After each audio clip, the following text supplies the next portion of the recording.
اور آج اسی سے موسیٰ کے معجزوں کا اعتراف کیا اور کہنے لگے کہ ہم ایک اللہ پر ایمان لائے جو موسیٰ اور ہارون کا رب ہے۔ حالات کی یہ پیچیدگی دیکھ کر فرعون بہت پریشان ہوا اور غصے سے پاگل ہو گیا، کیونکہ اس کے اپنے آدمی موسیٰ کی پیروی کرنے پر تل گئے اور اس نئے دین کو اپنا لیا۔ اس نے انہیں سنگین نتائج کی دھمکیاں دی، بقول قرآن میں یقیناً مخالف اطراف سے تمہارے ہاتھ اور پاؤں کاٹ دوں گا اور تم سب کو اکٹھا سولی پر چڑھاؤں گا۔ پھر فرعون اور اس کے آدمیوں نے موسیٰ اور ان کی قوم پر ظلم ڈھانے شروع کیے۔ اسرائیلی صابر اور ثابت قدم رہے، وہ اپنے گھروں میں چھپ کر اللہ کی بندگی اور عبادت کرتے رہے۔ قرآن کہتا ہے، اے ہمارے رب، ہمیں ان بے رحم لوگوں سے ظلم سے بچا اور اپنی رحمت سے ہمیں ان بے ایمان لوگوں سے نجات دے۔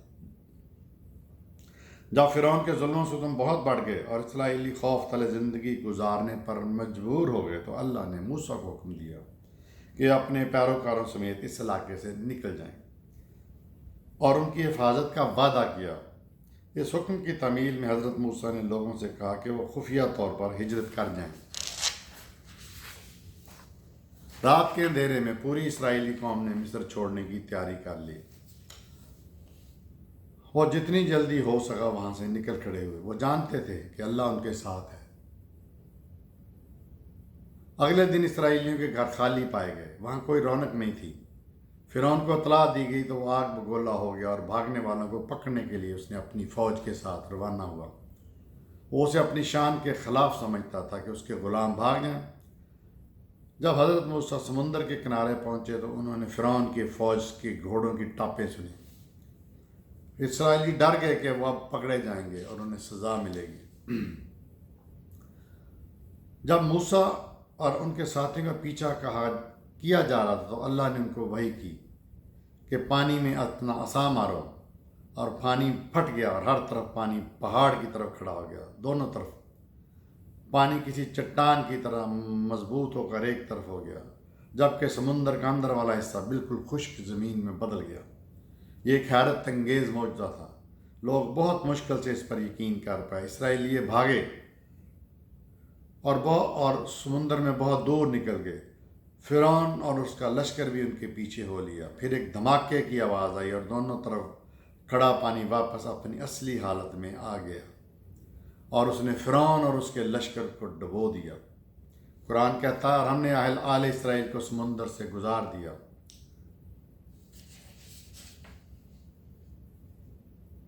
اور فرعون اور اس کا لشکر ان کے پیچھے ہو لیے حتیٰ کہ وہ ڈوب گئے۔ اور جب فرعون ڈوبنے لگا تو وہ بولا، میں ایمان لایا اس خدا پر جس پر آل اسرائیل اور موسیٰ ایمان لائے، اور میں ماننے والوں میں سے ہوں، مگر اب کیا فائدہ؟ اللہ کی آواز آئی کہ یقیناً تم باغی اور فساد مچانے والوں میں سے تھے، مگر ہم تمہارے جسم کو بچا لیں گے، محفوظ کر دیں گے تاکہ تو آنے والی لوگوں کے لیے عبرت بن جائے، اور یقیناً بہت سے لوگ ہماری نشانیوں سے بے خبر ہیں۔ فرعون کی لاش ابھی تک مصر کے عجائب گھر میں رکھی ہوئی ہے اور عبرت پکڑنے والوں کے لیے ایک نشانی ہے۔ جب حضرت موسیٰ اور ان کے ساتھی فرعون کے چنگل سے آزاد ہو گئے تو انہوں نے تہہ دل سے اللہ کا شکر ادا کیا۔ انہوں نے اللہ کے معجزات کو کھلی آنکھوں سے دیکھا تھا اور اب وہ اللہ کے دین کے مطابق زندگی گزارنے کے لیے آزاد تھے۔ اللہ نے موسیٰ کو حکم دیا کہ وہ پہاڑوں پر چلے جائیں۔ انہیں 40 دن تک وہاں قیام کرنا تھا۔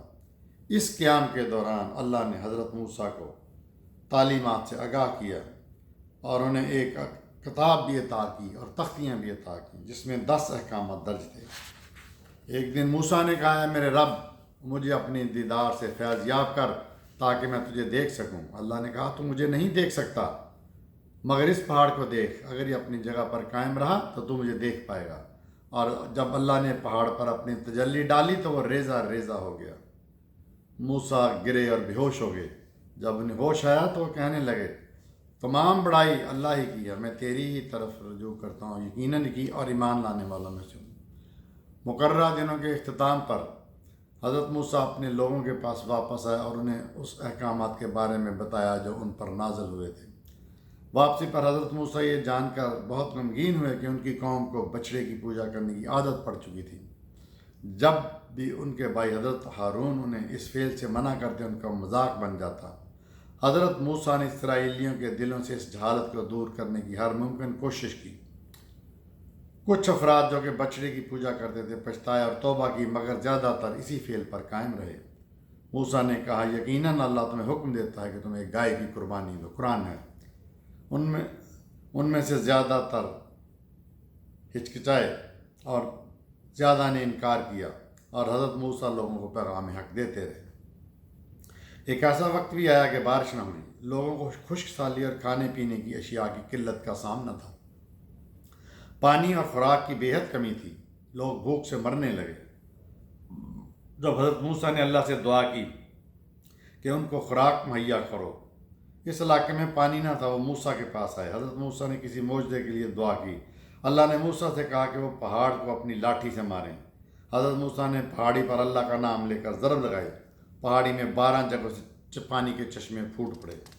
لوگ یہ حیران کن معجزہ دیکھ کر بہت مشکور ہوئے۔ قرآن کہتا ہے، اور جب موسیٰ نے اپنی قوم کے لیے پانی مانگا تو ہم نے کہا کہ اپنے ساتھ سے پتھر کو مارو، تو پتھر میں سے 12 چشمے پھوٹ پڑے، اور ہر قبیلے نے اپنی جگہ تعین کر لی، اور جو کچھ تمہیں دیا گیا اس میں سے کھاؤ اور پیو، اور زمین پر فساد مچاتے نہ پھرو۔ اسرائیلی 12 قبیلوں میں بٹے تھے، ان میں سے ہر ایک یعقوب علیہ السلام کے 12 بیٹوں کی نسل میں سے تھا، لہذا ہر قبیلہ علیحدہ علیحدہ چشمے پر پانی پینے آیا۔ ہر کسی نے جی بھر کر پانی پیا، اور کسی کو بھی دھکم پیل کا سامنا نہ کرنا پڑا۔ صحرا میں کچھ عرصہ رہنے کے بعد موسیٰ علیہ السلام نے مقدس سرزمین فلسطین کی طرف جانے کا ارادہ کیا۔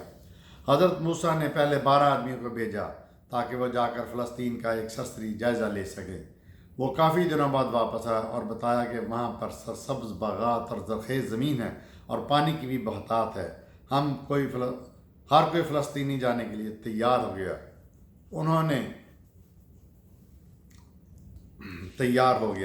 انہیں یہ بھی بتایا گیا کہ فلسطینی ایک بہادر اور مضبوط قوم ہے، اور ان کے پاس ناقابل تسخیر فوج بھی ہے، اور جنگ کے بغیر اس زمین پر قبضہ ناممکن ہے۔ اسرائیلی بہت پریشان تھے کیونکہ وہ کمزور اور نہتے تھے۔ حضرت موسیٰ اور ان کے کچھ ساتھی جی جان سے لڑنے کے لیے تیار تھے، مگر زیادہ تر نے لڑائی سے پیچھے ہٹنے کا فیصلہ کیا۔ ان میں سے کچھ نے کہا کہ تم اور تمہارا خدا جا کر لڑو، ہم تو یہاں انتظار کریں گے۔ جو وقت گزر گیا ان کی تعداد میں اضافہ ہوتا گیا، اور آہستہ آہستہ انہیں میں قوت بھی آ گئی۔ انہوں نے اپنی چھوٹی سی فوج تیار کی کہ مقدس زمین کا رخ کیا۔ انہوں نے بہادری سے فوج کا سامنا کیا اور پھر اس پہ فتح حاصل کی۔ وہ فلسطین کے والی بن گئے، اور فلسطینی باشندے بھی ان کے ساتھ سکون اور امن سے رہنے لگے۔ اللہ نے اسرائیل پر اپنی خاص رحمتیں کی، اور انہوں نے بہت ترقی اور عروج و کمال حاصل کیا۔ تو یہ 2 لیکچر تھے حضرت موسیٰ علیہ السلام پر۔ تو ہم آگے حضرت عزیر اور حضرت زکریا کا ذکر کریں گے۔ دیکھتے رہیے میرا چینل ڈاکٹر ابو عبداللہ۔